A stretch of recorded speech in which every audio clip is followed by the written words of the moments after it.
To make jerk chicken thighs, start by preparing the jerk marinade ingredients.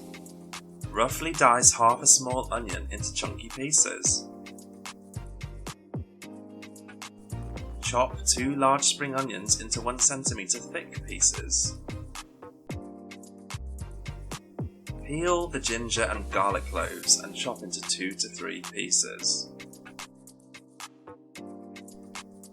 And finally, slice a scotch bonnet pepper into 2 and remove the seeds.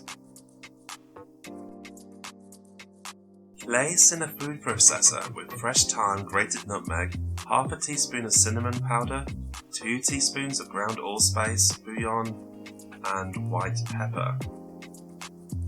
Add 1 teaspoon of soy sauce and honey, and 4 teaspoons of dark brown sugar. Blitz for about 30 seconds. You're looking to achieve quite a coarse mixture.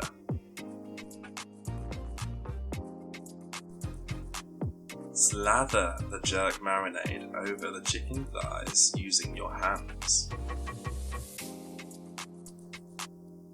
You can cook with the marinade right away, but I would suggest marinating overnight if possible. Place in the oven for 20 to 30 minutes on about 180 degrees Celsius. Serve with a side of spicy rice or sweet potato. And sprinkle some thickly sliced spring onion on top. For more simple dinner ideas and easy recipes inspired by the professionals, subscribe now to Eat It Again or visit eaititagain.co.uk.